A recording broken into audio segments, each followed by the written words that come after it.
વિક્રમ સંવત 2080 ચૈત્ર સુદ 14 તારીખ 22/4/2024 સોમવાર. વડતાલ ધામમાં બિરાજતા શ્રી લક્ષ્મીનારાયણ દેવદી શતાબ્દી મહોત્સવ વડતાલ ધામ ઉપક્રમે સત્સંગ સભા આજે પરમ ભગવતીય શ્રી જયેશભાઈ મનસુખભાઈ પારીજીયાને ઘેર મેલબોર્ન ઓસ્ટ્રેલિયા સિદ્ધાનંદ સ્વામીએ માનવ સમાજના સર્વાંગી હિતાર્થે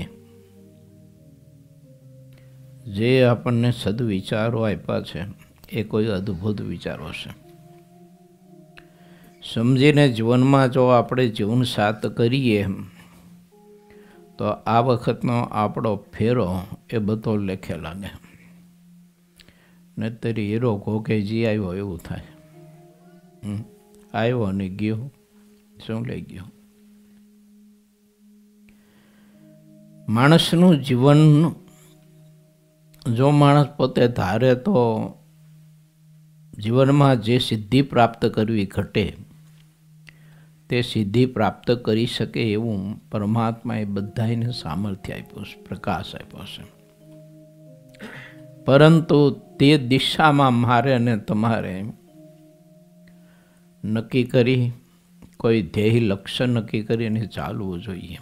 મધ્યનું 33મું એમ કહેશે કે મનુષ્ય દેહ વડે કરીને શું ન થાય, માણસ ધારે તે કરી શકે.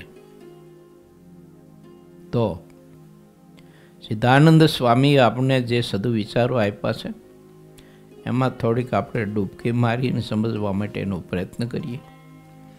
એની સાથે આપણું વર્તમાન કાળનું જીવનને આપણા વિચારો, સમજણ, સ્વભાવો વગેરે વગેરે બધું થોડું થોડું આપણે એની સાથે મેળવતા જઈએ અને એમાંથી જે કંઈ આપણી ઉણપો આપણે પકડાય અને જે કંઈ ખામીઓ આપણી પકડાય તે ખામીઓને આપણે દૂર કરીએ તો સુખ થાય.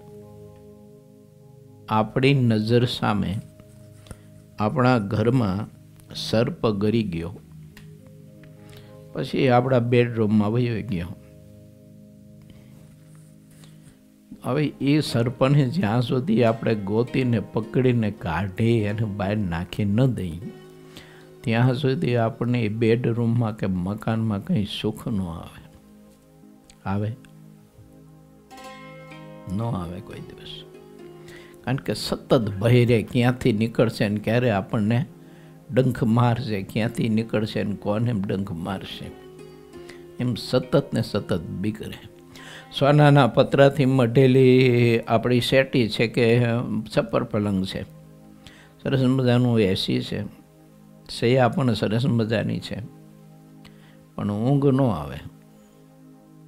એને ક્યારે આવીને ફોફાડો મારશે, ક્યારે આવીને ફોફાડો મારશે, નિંદ્રા ન આવે જ્યાં સુધી અંદર હોય ત્યાં સુધી. ઘરમાં આપણા મકાનમાં એક જ ભોરિંગ કરી જાય સર્પ તો એ આપણી નિંદ્રા હરામ કરી દે છે. તો માણસના હૃદયમાં કેટલા ભોરિંગો, કેટલા ઝેરીલા સર્પો, કામ, ક્રોધ, લોભ, ઈર્ષા, રાગ, દ્વેષ, અહંકાર, માન, મત્સર, અસૂયા વગેરે વગેરે કેટલા બધા. ઓલા સર્પનું ડંખનું ઝેર સારું, કારણ કે એક વખત ડંખ મારે એટલે ખાલી શરીર જ પડે, આપણું શરીરનું મૃત્યુ થાય, આત્માનું ન થાય. પરંતુ આ બધા જે બોરિંગો છે ને એ તો આત્માનું કલ્યાણ બગાડે છે. કામ, ક્રોધ, લોભ, ઈર્ષા, રાગ, દ્વેષ, અહંકાર, મારું, તારું, હું, તું, દેહાભિમાન, આ બધું આત્માને ભગવાનમાં જોડાવા માટે અને પ્રભુની ભક્તિ કરવા માટે અને પ્રભુને પામી જવા માટે બહુ જ અતિશય છે ને પીડા આપે છે. માટે આપણે આ દેશમાંથી એવો ગુણ લઈએ કે આ ઓસ્ટ્રેલિયાની ધરતીમાં ગમે ત્યાં સિટીમાં હાઈવે ઉપર જઈએ તો ચોખ્ખાઈ બહુ હોય અને ક્યાં કચરો, ગંદકી, બીજું ત્રીજું લોકોએ થૂંકીને બગાડ્યું હોય એવું ક્યાંય ન જોવા મળે. રસ્તા જેટલા ક્લિયર છે, સિટી જેટલું ચોખ્ખું ને ક્લિયર છે, આપણું ઘર, આપણું સદન, આપણું હાઉસ જેટલું આપણે સ્વચ્છ રાખીએ છીએ ને એટલું જ આપણું હૃદય આપણે સ્વચ્છ રાખવું જોઈએ. માનો કે કદાચ દેશમાં ને રોડ ઉપર ને આપણા હાઉસમાં ગંદકી હશે તો એટલી બધી નહીં કદાચ પીડા આપણને નડે, પણ અંદર જો ગંદકી હશે ને આ બધી દેહાત્મા બુદ્ધિની, અહંકારની, માન, ઈર્ષાની વગેરે વગેરે, ક્રોધની હોય, કામ વાસનાની હોય, રસાસ્વાદની હોય, તો એ આપણને એટલી બધી પીડા આપે, તે ન પૂછો વાત, એટલી બધી પીડા આપે. અક્ષરાનંદ સ્વામી એક દૃષ્ટાંત આપ્યું છે કે એક દરજી હતા અને પહેલાં જમાનામાં ગામડાઓમાં છે ને કપડાં સીવડાવવા માટે દરજીનો હંચો ઘેર લાવીને ઘેર બેસાડતા. તે પટેલે ઘેર કપડાં સીવડાવવા માટે થઈ અને દરજીને ઘેર લાવેલા, અને એ પટેલની વાડીમાં રીંગણા બહુ સરસ થયેલા. તે પટેલ રીંગણા લાવ્યા 1-2 કિલો અને પહેલાં દરજીભાઈને આપ્યો કે લ્યો કે આ રીંગણાનું શાક અને બાજરીના રોટલા એ બંને માણા બનાવીને જમજો. અને આજે આપણે જયેશભાઈએ છે ને બાજરીના રોટલા અને રીંગણાનું શાકનું પાછું આયોજન કર્યું છે. તો આ ઓટોમેટિક આ દ્રષ્ટાંત આવી ગયું જયેશભાઈ, નક્કી નહોતું પણ ઓટોમેટિક આવી ગયું. બોલો, હવે આ દરજી જે ભાઈ હતા ને એને રીંગણાના શાકમાં એટલી બધી પ્રીતિ, એટલો બધો રસાસ્વાદ અને એટલું બધું રીંગણાનું શાક એને પ્રિય કે રીંગણાનું શાક હોય એટલે જાણે એને ગોળ ના કાઢા, બીજું કંઈ જોઈ નહીં. આટલું બધું પ્રિય રીંગણાનું શાક. ઘેર ગયા, પત્નીને કહ્યું કે જો પટેલે રીંગણા આપ્યા, સરસ મજાના કુણા માખણ છે, સરસ મજાના રીંગણા છે, તો રીંગણાનું શાક કરજે, બપોરે હું વહેલું જમવા આવીશ. બાજરીના રોટલા, રીંગણાનું શાક, દહીં, છાશ અને સાથે ખાટું મરચું, બહુ જ આપણે બે ભાવથી જમશું ને બહુ આનંદ આવશે. એમ કરીને રીંગણા ઘેર આપીને પછી પોતે તો પોતાના કામ માટે ગયા. પત્નીને મનમાં સંકલ્પ થયો કે રીંગણા તાજા છે, આવતીકાલે રીંગણાનું શાક કરીશું. અત્યારે થોડોક મોડું પણ થઈ ગયું છે, માટે સાઈઝ પડી છે સરસ મજાની ખાટી, તો પછી કઢી બનાવી નાખું. એટલે બાજરીના રોટલાને કઢીને ખીચડીને પછી આવતીકાલે રીંગણાનું શાક બનાવીશું. એટલે એને કઢી વગાડી નાખી, એને બનાવીને ખીચડી બનાવી, રોટલા બનાવ્યા. પેલા દરજી ભગત આવ્યા, હાથ પગ ધોઈને પાટ બાજોઠ ઉપર બેસી ગયા. પહેલાં આપણે ઇન્ડિયામાં ભોજન કરવા બેસતા નહીં, બાજોઠ ઉપર બેસતા, પાટલા ઉપર. અને ભોજન પણ સામે એક પાટલા ઉપર થાળી રાખવામાં આવતી. આ એક મર્યાદા અન્નદેવની હતી. પણ એ સમયાંતરે બધા ફેરફાર થયા. એટલે આને તો એક હતું જ કે બસ હવે રીંગણાનું શાક ને બાજરીના રોટલા આવશે. એટલે બાજરીનો રોટલો પહેલાં તો ગરમા ગરમ પીશો ધર્મપત્ની, અને પછી મનમાં એમ થયું કે હવે શાક આવશે. અને શાકની પ્રતીક્ષા કરતા હતા ને ત્યાં કઢી આવી, જેટલી ગરમ હતી ને એથી મગજ ગરમ થઈ ગયો કઢી કરતા એનો, એટલો તપી ગયો. મેં તને કહ્યું હતું કે રીંગણાનું શાક બનાવવાનું, બાજરીના રોટલાની કઢી બનાવીને રાખી, મારું કયું કરતી નથી કે શું આ કઢી કરીને રાખી? એના પત્ની કે રીંગણા તાજા છે, આવતીકાલે બનાવીશ.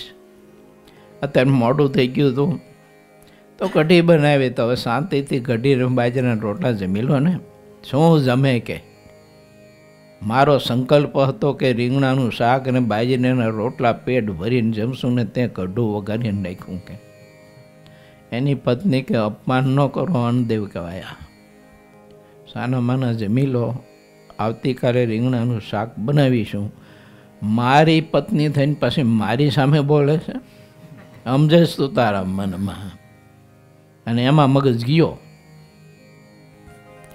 તે ઓલો કાપડ માપવાનો ગજ હોય લોખંડનો, એ લોખંડના ગજનો ઘા કર્યો, એની પત્નીની છાતીમાં ગજ અંદર ગરી ગયો.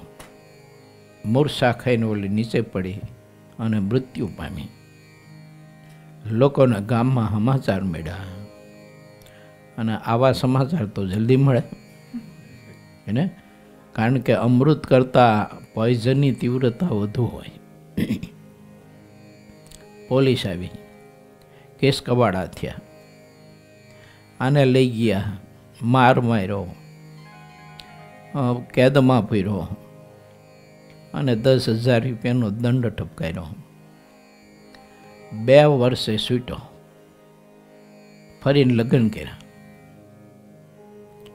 નવોઢા પત્ની આવ્યા. બીજા દિવસે પત્નીએ રસોઈ કરી. મનમાં સંકલ્પ થયો કે મારા પતિદેવને, કારણ કે એના બાપને ઘેર એ કઢી બહુ સારી બનાવતી, એટલે એને એમ થઈ ગયું કે મારા પપ્પાને બધાને કઢીને જમાડીને બહુ રાજી કરતી, તો મારા પતિને પહેલાં વહેલા રાજીપો મેળવી લઉં અને કઢી બનાવી સરસ મજાની.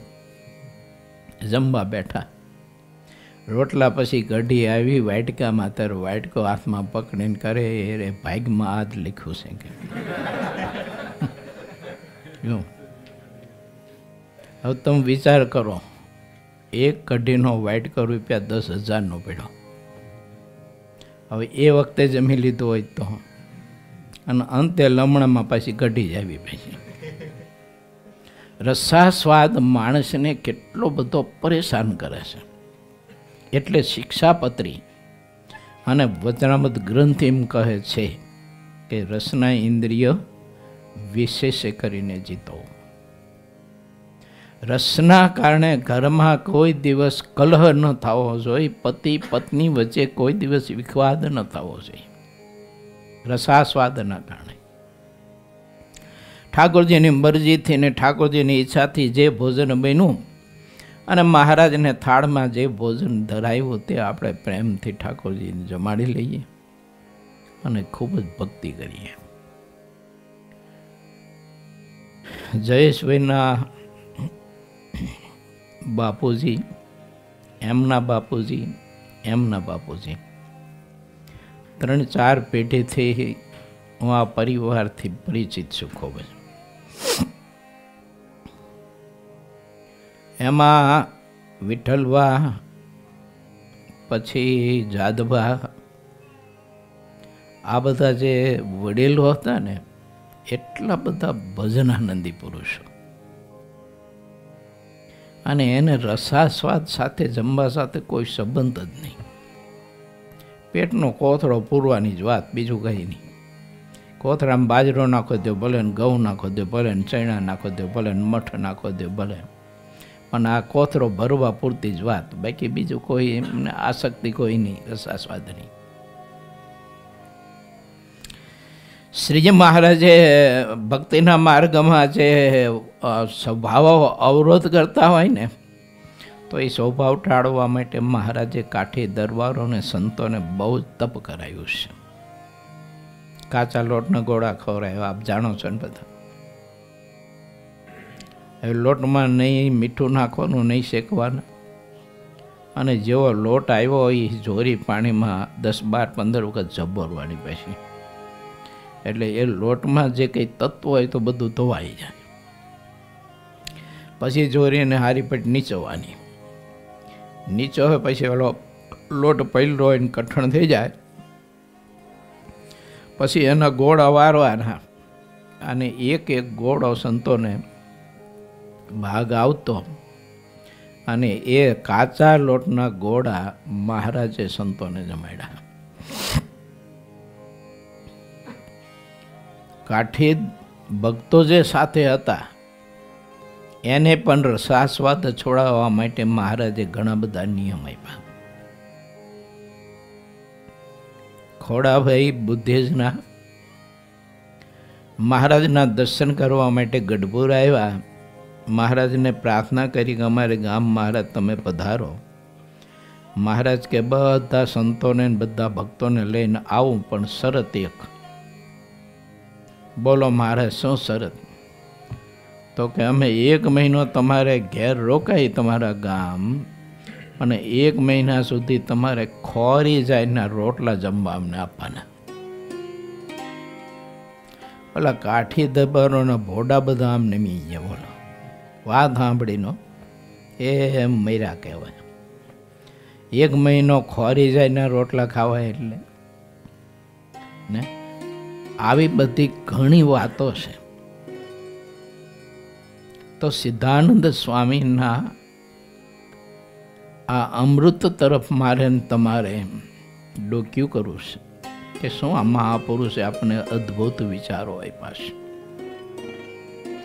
પૂર 19 તરંગ 58 શ્રીહરિએ સભામાં સુમતિ કુમતિ મર્યાદા અને શુદ્ધ ભાવ વગેરેની વાત કરી છે. પરસ્પર ભક્તોને અને પરસ્પર પરિવારમાં ખૂબ જ આત્મીયતા, અતિહિત. આ ફલાણો છે ને આ ફલાણા મંદિરનો છે ને આ ઢોકળા મંદિરનો છે ને આ સ્થાનનો છે ને આ સ્થાનનો છે ને એ બધું આપણે કાઢીએ. આ મહારાજનો છે, મારા ઠાકોરજીનો ભક્ત છે. શુદ્ધ ભાવ, સુમતિ જેને હોય તે જ શુદ્ધ ભાવ કેળવી શકે. કુમતિ જેનામાં હોય તે ન તો શુદ્ધ ભાવ કેળવી શકે, ન તો કોઈ સાથે આત્મીયતા કરી શકે, ન તો સત્સંગની બાંધેલી મર્યાદામાં રહી શકે. પ્રથમ પ્રકરણના 3જા વચનામૃતમાં શ્રીજી મહારાજે બહુ સ્પષ્ટ બતાવ્યું છે. મહારાજ કે બ્રહ્મચારી, સાધુ, સત્સંગી, હરિભક્ત એની સાથે ખૂબ જ આત્મીયતા રાખવી, એને સંભાળી રાખવા, એની સાથે હેત રાખવું.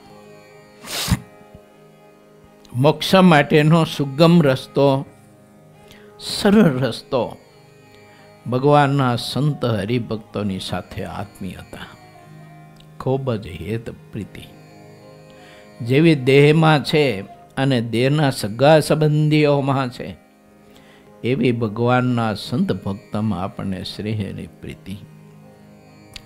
બહુ અદ્ભુત વિચાર છે. જ્યારે દિવસ પાછલો પહોર રહ્યો ત્યારે નિષ્કુળાનંદ સ્વામીએ ગોમતીને પૂર્વ તરફને કાંઠે ઘાટા આંબાઓને દેખીને શ્રીહરિની માટે ત્યાં એક બેઠકની સરસ મજાની રચના કરી. નિષ્કુળાનંદ સ્વામીમાં આ બધી કળા કૌશલ્યતા કોઈ અદ્ભુત હતી, જેનું દર્શન આપણે કરી શકીએ છીએ. વડતાલમાં જ્ઞાનબાગમાં 12 બારણાનો હિંડોળો કર્યો, સરસ મજાનો અદ્ભુત. અને ધોલેરા મંદિરની મેન એન્ટ્રીમાં જો મંદિર આપણે પ્રવેશ કરીએ ને તો સરસ મજાની પથ્થરની બનાવેલી કમાન એમની. ભગવાન સ્વામિનારાયણે વચન આપેલું કે આ કમાનની નીચેથી કોઈ પસાર થશે ને તો એને યમના દૂતનું તેડું નહીં હોય. ઘણી બધી કળા કૌશલ્યતા નિષ્કુળાનંદ સ્વામીમાં હતી. સ્વામીએ સરસ મજાની મહારાજની માટે બેઠકની વ્યવસ્થા સુશોભિત કરી અને તેના ઉપર પલંગ બિછાવ્યો. શ્રીહરિ ત્યાં આવી અને બેઠા છે. આ વડતાલની કથા ચાલી રહી છે. પછી શ્રીહરિએ તે પલંગ ઉપર બેઠા સંતો વડ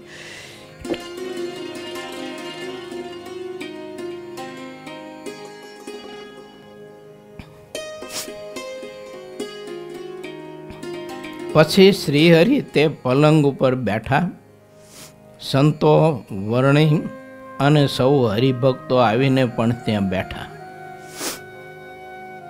ત્યારે જે સભા થઈ તે ઘણી સુંદર લાગતી હતી અને જેટલા સંતો અને હરિભક્તો હતા તે બધા દક્ષિણ દિશા તરફ મુખ રાખીને બેઠા અને શ્રી હરિ સૂર્યોદય થાય તે રીતે ઉત્તર દિશા તરફ મુખ રાખીને બેઠા. મર્યાદાની વાત આવી ને, તો સભામાં ભક્તો એવી રીતે મર્યાદામાં બેસતા, સંતો બ્રહ્મચારીઓ બ્રહ્મચારીમાં, બ્રાહ્મણો બ્રાહ્મણોમાં, અને જે હરિભક્તો પોતપોતાની જે રીતે કક્ષા હતી એ રીતે આપ મેળાય, એમાં કોઈ સ્વયંસેવકો નહીં. સભામાં આવીને આપ મેળે પોતપોતાનું સ્થાન લઈ લે અને ચાતક પક્ષીની જેમ મહારાજની મૂર્તિ સામે એક મીટે દ્રષ્ટિ સ્થિર કરી અને પ્રભુની મૂર્તિનો આનંદ અને સુખને મહારાજના મુખ કમળની પ્રફુલ્લિતા, પ્રસન્નતા, હૃદયમાં રહેલો પ્રેમ અને કોમળતા, નેત્રમાં નિતરતો પ્રેમ અને કોમળતાને અમૃત આ પરમહંસો અને ભક્તજનો એક મીટે અખંડ પાન કરતા હતા. આવી મર્યાદા આ મહાપુરુષો બધા જ રાખતા.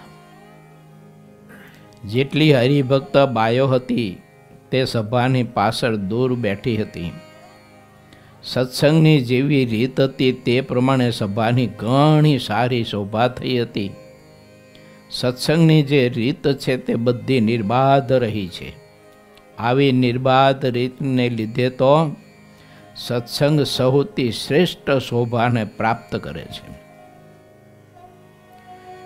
જેમાં શ્રી કૃષ્ણ ભગવાન છે તે મુખ્યપણે ઇષ્ટ રહ્યા હોય એવી જેટલી નિર્બાધ બાબતો હોય છે તે બધી સાક્ષાત સત્સંગ છે. ભગવાનના જેટલા ચરિત્રો છે તે બધા મોક્ષના દ્વારો રૂપ રહ્યા છે અને તે બધા અમાયિક અર્થાત દિવ્ય કહેવાય છે. આવી જેની સમજણ હોય છે તે જ સત્સંગી કહેવાય છે. તેને લીધે જ સદમતિ થાય છે. જે લોકો ભગવાનના ચરિત્રમાં બુદ્ધિથી કુતર્ક કરે છે તેટલા લોકોને કુમતિ કહેવાય છે અને તેનું જ નામ કુસંગી છે. તે કુસંગી ભગવાનના સંબંધી વિનાની અને બીજાને દુઃખ આપનારી વાતો કરતા રહે છે. પ્રથમ પ્રકરણનું 67મું અને 68મું વચનામૃત. મહારાજ એમાં અદ્ભુત આ વાતના સંદર્ભે વાત આપણે સમજાવી છે કે ભગવાનને ક્યારેય, ભગવાનના એવા સત્પુરુષ હોય એને પણ ક્યારેય પોતા જેવા મનુષ્ય ન જાણવા. વાંચો બે વચન બહુ અતિ સત્વગુણમાં રહીને, એમાં આપણે વિસ્તારમાં જતા નથી પણ મહારાજે બહુ અદ્ભુત સંદર્ભ સમજાવ્યો છે. જે કુમતી લોકો છે તે જ અસુર, રાક્ષસ અને દૈત્ય એવે નામે નિશ્ચિત રીતે કહેવાય છે. જે બીજાને સુખ થાય તેવી વાત કરતા રહે છે, વળી પોતે અપાર દુઃખી થઈને પણ બીજાનું ભલું કરતા રહે છે, તથા જેના દિલમાં દગો અને ઘાત હોતા નથી તેમાં તે બધા જ ભગવાનના ગુણો રહ્યા હોય છે. સોમતી અને કુમતી જીવની મહારાજ સિદ્ધાનંદ સ્વામી અહીંયા આપણને વ્યાખ્યા બતાવી છે. જે કુમતી લોકો છે એને અધર્મ જેમાં હોય એવા માણસો અને અધર્મ જેમાં હોય એવી સંપત્તિ, એમાં એને પ્રીતિ થાય છે કુમતી પુરુષને. અને સુમતી પુરુષ હોય કે જે સુજ્ઞ પુરુષો હોય અને જ્ઞાનીને સમજદાર હોય તો એના દિલમાં કોઈ દિવસ દગો, અદેખાઈ, ઈર્ષા, દંભ, કપટ, અસૂયા, વેર ઝેર, એમાં કોઈ પણ પ્રકારની ઘાતકી ગ્રંથિઓ એના હૃદયમાં ન હોય. એના હૃદયમાં એટલો બધો પ્રેમ, કરુણા, સ્નેહ, દયા, કોમળતા નિતરતી હોય. આપણા સંતોના આપણે દર્શન કરીએ છીએ ને ઇતિહાસોના માધ્યમથી, એની જોરીમાં કોઈ ઝેર નાખ્યું તો એના પ્રત્યે એટલો જ પ્રેમ, એવી જ કરુણા, એવી જ મીઠી દ્રષ્ટિ. કોઈએ એની જોરીમાં આટો આપ્યો, ઘી આપ્યું, તેલ આપ્યું, સીધું આપ્યું, એના ઉપર જેવી દૃષ્ટિ એવી જોરીમાં પોઈઝન નાખ્યું એના ઉપર દૃષ્ટિ. કોઈ ખીજાય અને સંતોના માથામાં ઓલી ખડી ધોળ કરતા હોય ને તો એના પોતાના ઘા કરી નાખ્યા. એના ઉપર પણ એવી જ કરુણા અને એવી દૃષ્ટિ. ઘણા બધા ઇતિહાસો છે.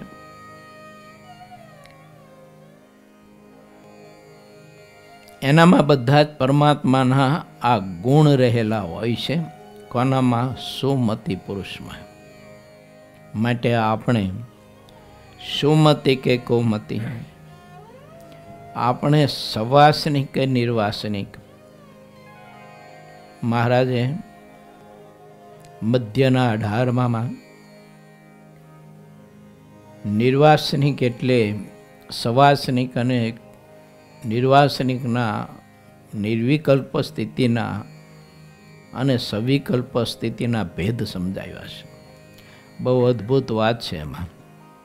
માટે આપણે થોડુંક વિચારવાનું કે હું સવાસનિક કે નિર્વાસનિક, થોડુંક અંતર તપાસતું રહેવાનું. આવા જે સજ્જનો છે તેની મદદ દિન પ્રતિદિન અંતર્યામી ભગવાન કરે છે. અને તે સજ્જનો પણ એમ પોતાની વાતમાં ધારતા હતા કે ભગવાનને જ અમારી સહાય કરી છે. અને મૂર્ખ મનુષ્યને ભગવાન કરતાં પણ પોતામાં અધિક ગુણ દેખાય છે. તેના દિલમાં દેખ્યામાં ન આવે એટલી ઊંડી કુટિલતા રહી છે. જે અંતર્યામી પરમેશ્વર છે તે જેના દિલમાં જેવો ભાવ હોય છે તેને તલ જેટલું જાણે છે. અને જેવો ભાવ હોય તેવું ફળ તેને આપે છે. શ્રી હરિ જે સ્થળે સંતો અને હરિભક્તોની સભા કરતા હતા ત્યાં સહુ પહેલા સંતો પાસે કીર્તન ગૌરાવતા. આ મહારાજની અલૌકિક રીત હતી. કીર્તન એટલા માટે કે એનાથી આપણી ઇન્દ્રિયો, અંતકરણ અને એના વેગ જે છે ને એકદમ સ્થિર થાય છે. આપણે અમદાવાદમાં છે ને, આપણા દેશમાં વિશાલા હોટલ છે, આપણા હરિભગતની જ છે. ત્યાં કોઈ જમવા જાય ને એટલે પહેલાં એને હજમ આપે એક ગ્લાસ ભરીને. પહેલાં એ હજમ પીવે એક ગ્લાસ ભરીને. પછી પોતાને મનગમતું ભોજન આવે એનું વધારે જમાઈ જાય ને તો એનો અપોચો ન થાય. એટલે કીર્તન ભક્તિ છે ને એ હજમ છે.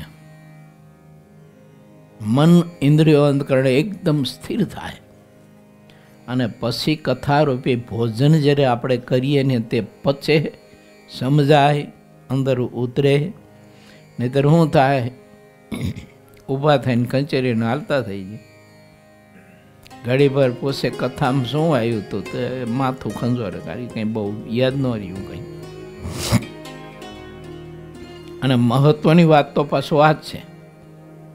મહારાજ એવું કહ્યું છે કે જેને કથા વાર્તાની રુચિ નથી, અંત્યનું 24મું, એનામાં કદી પણ રૂડા ગુણ એવા નહીં આવે એવી એના તરફની અટકણ કરવી.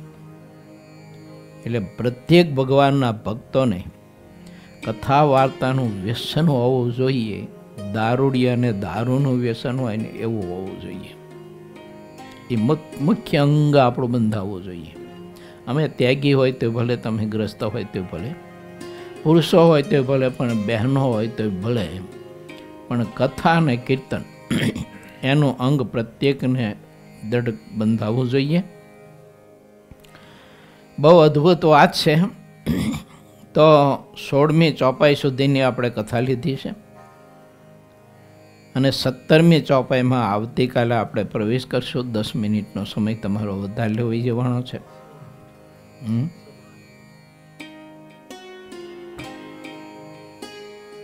તો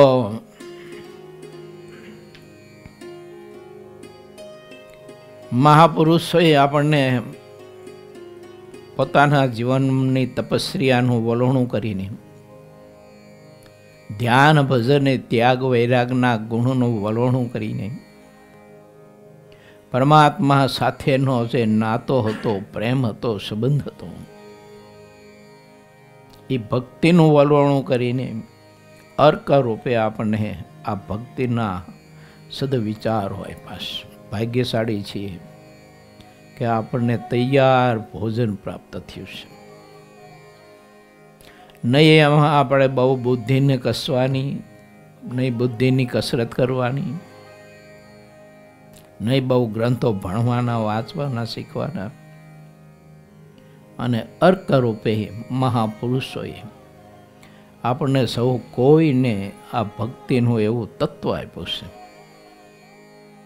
એ મહારાજની મોટી કૃપા છે આપણા ઉપર. જો આ સત્સંગ મને તમને પ્રાપ્ત નથી હોત તો આપણી શ્રદ્ધા કોઈ જગ્યાએ જોડાણી હોત. કારણ કે શ્રદ્ધાનો વિષય છે જોડાવાનો, પણ ક્યાં જોડાવું એ શ્રદ્ધાનો વિષય નથી. ચાહે તે શ્રદ્ધા ગમે ત્યાં જોડાય. કે અક્ષરધામના અધિપતિ અને પરમહંસોએ આપણને આ સત્સંગમાં કેવું મહાદિવ્ય અલૌકિક સુખ આપ્યું. મહારાજની કેવી અદ્ભુત મૂર્તિ. એ મહારાજના હૃદય કમળમાં પોતાના ભક્તો પ્રત્યેનો કેટલો પ્રેમ, કેટલો સ્નેહ. કેવું મહાદિવ્ય મહારાજ સંકલ્પ કરે અને ભક્તોને સુખ આપે. આપણા પરમહંસો, હરિભક્તો, બહેનો મહારાજને ભાવથી યાદ કરતા અને ઠાકોરજી પ્રગટ થતા એને દર્શન દાન આપી અને મહાદિવ્ય આનંદ અને સુખ આપતા. આવો ભગવાન આપણને મળ્યો છે. મહારાજની કૃપા આપણા ઉપર કે અક્ષરધામના અધિપતિની મને ને તમને પ્રાપ્તિ થઈ. એને આપણા હાથનું કાંડું પકડ્યું. એ આપણને પોતાના માને. તો હવે મારે તમારે તો એટલું જ કરવાનું છે મારા બાપ, કે એ આપણને પોતાના માને છે તો મારે તમારે એને આપણા પોતાના માનવા જોઈએ અને એનું આપણે માનવું જોઈએ. ઘણી વખત એને માનતા હોય પણ એનું ન પણ માનતા હોય. એમ ઘણા કહે ને કે અમે શિક્ષાપત્રીને માની હો, એમ કે, પણ તું શિક્ષાપત્રીને માને બહુ સારી વાત છે, પણ શિક્ષાપત્રીનું કેટલું માને છે ને એ શ્રેષ્ઠ વાત છે ને. ફળની પ્રાપ્તિ તો એના ઉપર આધારિત છે. તો શ્રીજી મહારાજે જ્યારે આપણા ઉપર આવી કૃપા કરી, પરમહંસોએ આવી કૃપા કરી અને આવો સત્સંગ આપણને આપ્યો, એનું હંમેશા માનીને તમને ખૂબ જ ગૌરવ રહેવું પડે. ગર્વ નહીં હો, ગર્વ ખતરનાક છે. ઘણી જગ્યાએ જોવા મળે છે ધર્મના ગર્વના કારણે, ધર્મના અભિમાનના કારણે તો ભાઈઓના મસ્તક કાપે છે લોકો. ગૌરવ હોવું જોઈએ કે મને અક્ષરધામનો અધિપતિ ભગવાન સ્વામિનારાયણ મળ્યો અને એ પ્રભુનો મેં આશ્રય સ્વીકાર્યો અને એ પ્રભુની હું અહોરાત્રિ ભક્તિ કરું છું. તે પ્રભુની મારા ઉપર કેટલી કૃપા. જો ભગવાન ના મળ્યા હોત તો આપણી શ્રદ્ધા ગમે ત્યાં જોડાઈ હોત. મધ્યનું 38મું વજ્રામૃત એમાં મહારાજે માચા ખચરનું દૃષ્ટાંત આપ્યું છે. મહારાજ કે માચા ખાચર છે ને એ પૂર્વે બીજા પંથમાં હતા, પણ જ્યારે સત્સંગ થયો અને સત્સંગનું મહાત્મ્ય સમજાયું તો મહારાજ કે ખરેખર આ ભગવાનના એકાંતિક ભક્ત બન્યા. એમ આ સત્સંગ સ્વીકાર્યા પછી મારે ને તમારે એકાંતિકપણું પ્રાપ્ત કરવા માટેનો વધુ ને વધુ પુરુષાર્થ કરવો જોઈએ. કારણ તો કે આવો અવસર ફરીને નહીં મળે. સંતોએ ગાયું છે, હે અવસર આવ્યો રે તમને ભજવાનો, તનની ઉપાધિ રે કે તજવાનો, અવસર આવ્યો રે કે તમને ભજવાનો. બ્રહ્માનંદ સ્વામીએ 4 પદ બનાવ્યા છે. મારે મંદિર નાવો રે કે મોહન શા માટે. 4 પદ છે, બહુ અદ્ભુત છે રચના. અવસર છે આ વખતે. પછી અવસર ચૂક્યા મેહુલા, જિંદગી પૂરી થઈ ગઈ, અવસ્થા પૂરી થઈ ગઈ, અને જે કરવાનું હતું તે ના થયું, ના કરવાનું હતું એટલું બધું ઘણું બધું કહ્યું, પણ એ આત્માના મોક્ષ માટે કે આત્માના કલ્યાણ માટે કશું કંઈ કામ આવ્યું નહીં. એટલે પરમહંસોએ અને કવિઓએ લખ્યું છે, હે તારી એક એક પણ જાય લાખની, તું તો માળા જપી લે ઘનશ્યામની. મારી તમારી એક એક પણ એટલે એક એક ક્ષણ એટલી બધી કિંમતી છે. માટે હાલતા ચાલતા ખાતા પીતા કાર લઈને જોબ ઉપર જતા હોય, 10 મિનિટનો અડધી કલાકનો રસ્તો હોય, તો કાર ચલાવતા ચલાવતા આપણે બીજું કશું કંઈ કામ નથી. માટે ભગવાનના કોઈ એવા પવિત્ર સંતો હોય તેની કથા સાંભળીએ. સ્વામિનારાયણ સ્વામિનારાયણ સ્વામિનારાયણ મંત્ર જપ કરીએ. ક્રિયામાં ભજન કરવા માટેનું અંગ બાંધીએ અને ક્રિયામાં ભજન કરવા માટેનો આપણે અભ્યાસ કરીએ. તો સારા એ દિવસની પ્રત્યેક ક્રિયામાં સાંજ પડે તો આપણે કેટલું બધું ભજન કરી શકીએ. અને કરશું તો થશે. આળસ અને પ્રમાદતા બે. દેવાનંદ સ્વામીએ લખ્યું છે કે કામ બધું બગાડે છે આપણું, આળસ ને પ્રમાદતા બને.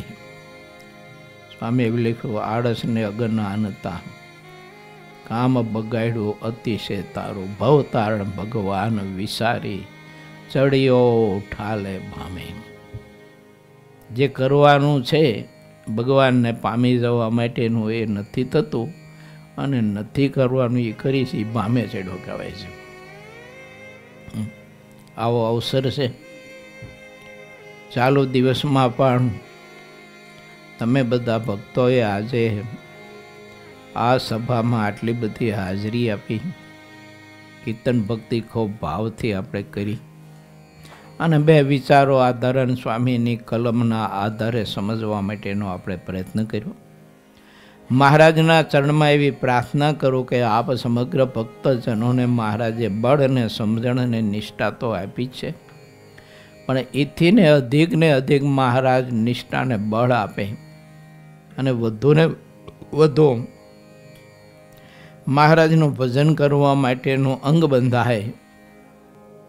અંતર્મુખ વૃત્તિ રાખીને ક્રિયામાં પણ બહેનો માનો કે રસોઈ કરતા હોય કિચનમાં, તો રસોઈ કરતાં બીજું કંઈ કામ ના હોય તો રસોઈ પકવતા પણ સ્વામિનારાયણ સ્વામિનારાયણ ભજન કરવું, યા તો કીર્તન કંઠસ્થ કર્યા હોય તો કીર્તન બોલવા, યા તો કથા મૂકી દેવી, કથા સાંભળવી. આપણા આર્ય પુરુષો બધા ભક્તિ એમ કરતા. આના બધા ઇતિહાસો બહુ ઘણા બધા લખાણા છે.